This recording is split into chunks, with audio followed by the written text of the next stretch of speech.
Ben Jonson, possibly 1573 to 1637.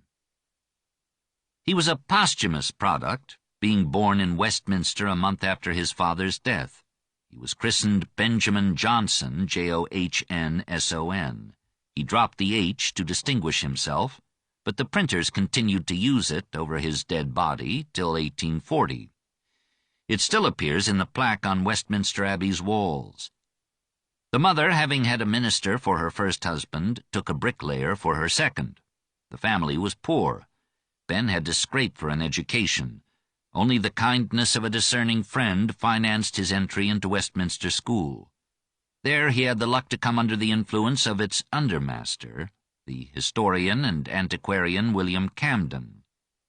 He took to the classics with less than normal animosity, made intimates of Cicero, Seneca, Livy, Tacitus, Quintilian, and later claimed, apparently with justice, to know more in Greek and Latin than all the poets of England. Only his excitable humor and the rough and tumble of the London world kept his learning from ruining his art. After graduating from Westminster, he attended Cambridge, where, says his earliest biographer, he continued but a few weeks for want of further maintenance. His stepfather needed him as apprentice bricklayer, and we picture Ben sweating and fretting for 7 years as he laid bricks and meditated poetry. Then suddenly he was off to the wars, caught in the draft, or rushing to them as livelier than bricks. He served in the Netherlands, fought a duel with an enemy soldier, killed and despoiled him, and came home to tell expanding tales. He married, begot many children, buried 3 or more of them, quarreled with his wife, left her for 5 years, rejoined her, and lived with her incompatibly till her death. Clio herself knows not how he buttered the family's bread. The mystery deepens when we learn that he became an actor, 1597. But he was bursting with bright ideas and happy lines, and merely reciting other men's thoughts could not long contain him. He rejoiced when Tom Nash invited him to collaborate on The Isle of Dogs, and doubtless he contributed his share to the very seditious and slanderous matter that the Privy Council found in the play. The council ordered the performance stopped, the theatre closed, the authors arrested. Nash, an old hand at such scrapes, lost himself in Yarmouth. Jonson found himself in jail. As the custom of the prison required him to pay for his food, his lodging, and his shackles, he borrowed £4 from Philip Henslowe, and released, joined Henslow's and Shakespeare's theatrical company, 1597. A year later he wrote his first important comedy, Every Man in His Humour, and saw Shakespeare act in it at the Globe. Perhaps the great dramatist did not relish the prologue, which proposed, despite current example, to follow the classic unities of action, time, and place, and not to make a child now swaddled to proceed man, and then shoot up in one beard and weed past 80 years. You will be pleased to see one such today as other plays should be, where neither chorus wafts you o'er the seas, nor creaking throne comes down the boys to please. But deeds and language, such as men do use, and persons such as comedy should choose when she would show an image of the times, and sport with human follies, not with crimes.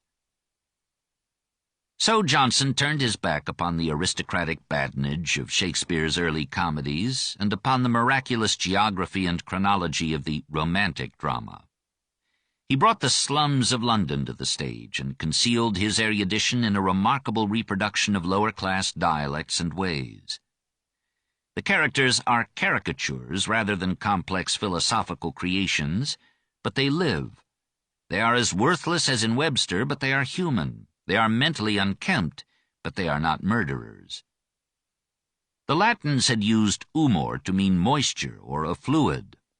The Hippocratic medical tradition had used humor to designate 4 fluids of the body: blood, phlegm, black bile, and yellow bile.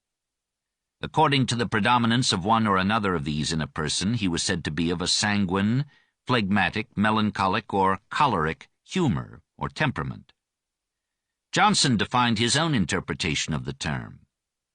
As when some one peculiar quality doth so possess a man that it doth draw all his affects, feelings, his spirits and his powers, in all their conflutions, all to run one way.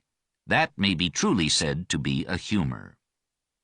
The word came to life in the hilarious portrayal of Captain Bobadil, a direct descendant of Plautus's Miles Gloriosus, but reeking with his own peculiar humor and unconscious humor, always brave except in peril, bursting to fight except when challenged, a master of the sheathed sword. The play was well received, and Ben could sow his wild oats less niggardly. He was now bouncy with confidence, proud as a poet, talking to lords without servility, standing his ground stubbornly, absorbing life hurriedly at every chance and pore, relishing forthrightness and rough humor, seducing women now and then, but finally, he told Drummond, preferring the wantonness of a wife to the coyness of a mistress. He left off acting and lived rashly by his pen. For a time he prospered by writing masques for the court. The light, fantastic lines he wrote fitted well the scenes that Jones designed. But Ben, hot-tempered, quarreled widely. In the year of his first success, he fell out with Gabriel Spencer, an actor, duelled with him, killed him, and was jailed for murder, 1598. To make matters worse for himself, he was converted to Catholicism in prison. Nevertheless, he received a fair trial and was allowed to plead benefit of clergy, because he read the Latin Psalter like a clerk. He was released, but only after having the letter T stamped with a hot iron on his thumb, so that he might be readily identified as a second offender if he killed again. All the rest of his life he was a branded felon. After a year of liberty, he was returned to jail for debt. Henslow again bailed him out, and in 1600 Jonson wooed solvency by writing Every Man Out of His Humor. He weighted the comedy with classical tags, added to the dramatis personae 3 characters who served as a commenting chorus, rained invectives upon Puritans who had religion in their garments and their hair cut shorter than their eyebrows, and brandished his lore at playwrights who were wrecking the Aristotelian unities. Instead of impossible romances about incredible lords, he proposed to show London mercilessly to itself, to oppose a mirror as large as is the stage whereon we act, where they shall see the time's deformity anatomized in every nerve and sinew with constant courage and contempt of fear. The play made more enemies than royalties, and it is not recommended reading today. Dissatisfied with the noisy audience at the Globe, Jonson wrote his next comedy, Cynthia's Revels, 1601, for a company of boy actors and a smaller, choicer audience at the Blackfriars Theatre. Dekker and Marston felt themselves satirized in the play.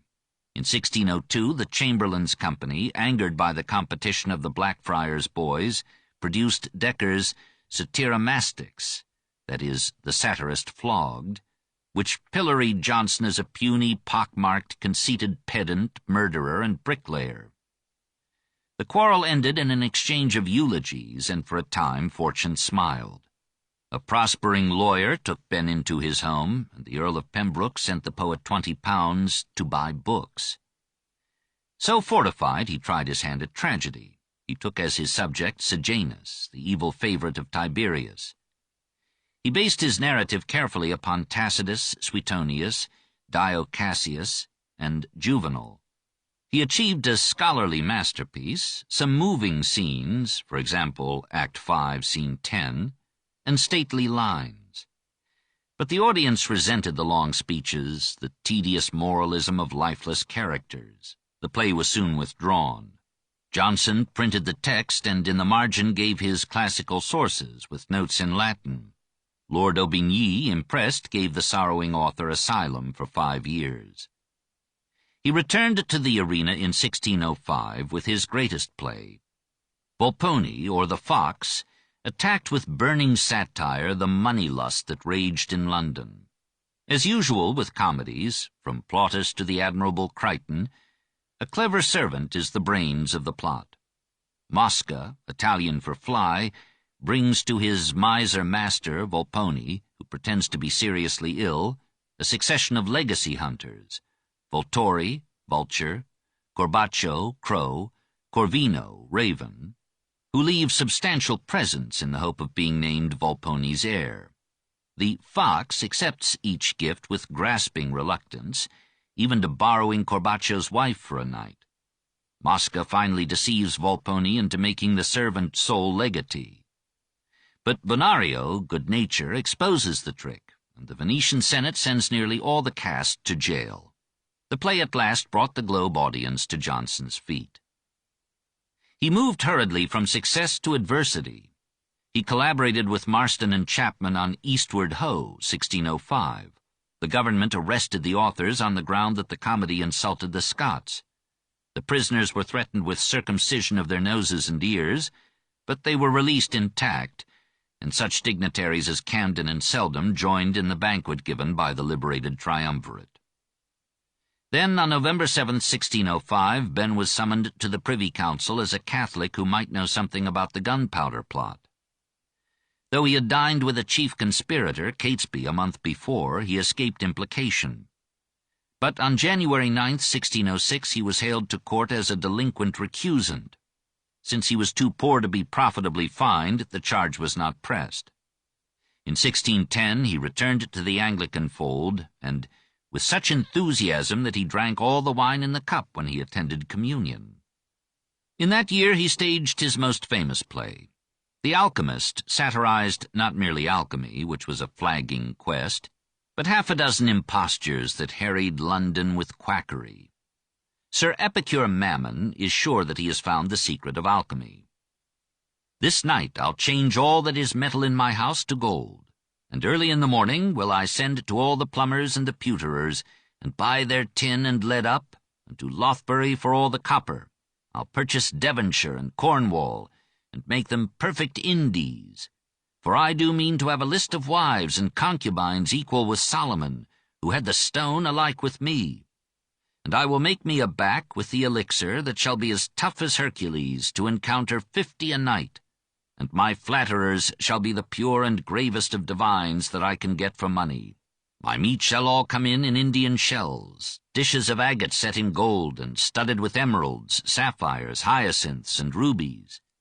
The tongues of carps, dormice, and camel's heels, old mushrooms, and the swelling unctuous paps of a fat pregnant sow newly cut off, for which I'll say unto my cook, There's gold, go forth and be a knight." Sir Epicure is a rare morsel, but the others of the cast are dregs, and their talk is sticky with scatological filth. It is a pity to see scholarly Ben so erudite in scum and in the argot of the slums. The Puritans forgivably attacked such plays.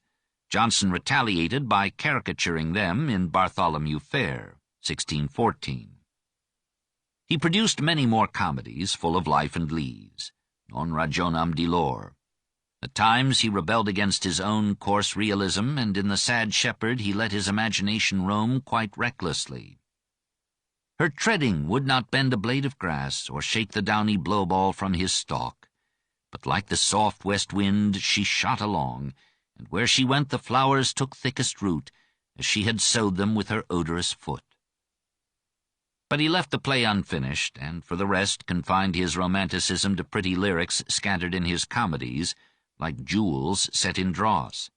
So in The Devil is an Ass, 1616, suddenly he sings, "Have you seen but a bright lily grow before rude hands have touched it? Have you marked but the fall of the snow before the soil hath smutched it? Have you felt the wool of beaver or swan's down ever? Or have smelt of the bud of the briar or the nard in the fire? Or have tasted the bag of the bee?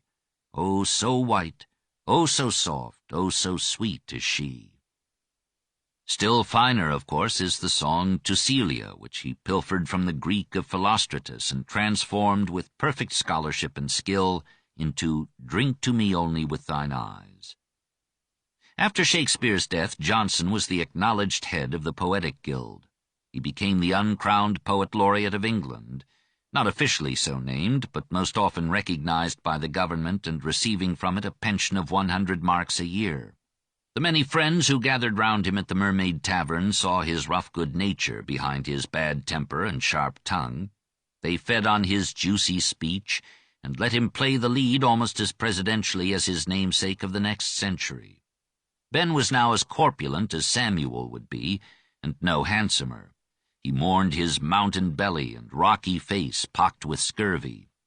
He could hardly visit a friend without breaking a chair. In 1624 he moved his dais to the Devil Tavern in Fleet Street. There the Apollo Club, which he had founded, met regularly to feast on victuals, wine, and wit, and Jonson at one end of the room had a raised seat with a handrail that guided his magnitude into the throne. Tradition called his followers the Tribe of Ben, and numbered among them James Shirley, Thomas Carew, and Robert Herrick, who called him Saint Ben. He needed a saintly and uncongenial patience to bear with the poverty and sickness of his disintegrating years. He reckoned that all his plays had brought him less than £200. He spent in haste and starved at leisure. He had none of the financial sense that had made Shakespeare an expert in realty. Charles I continued his pension, but when Parliament stinted the royal funds, the pension was not always paid. Charles, however, sent him £100 in 1629, and the Dean and the Chapter of Westminster Abbey voted £5 for Mr. Benjamin Jonson in his sickness and want. His last plays failed, his fame waned, his friends disappeared, his wife and children were dead. By 1629 he lived alone, bedridden with paralysis, with only one old woman to take care of him. He lingered in pain and penury for 8 years more. He was buried in Westminster Abbey, and John Young carved upon the stone that faced the grave a famous epitaph: "O rare Ben Jonson." Only the first 2 words remain, but every educated Englishman can fill out the rest.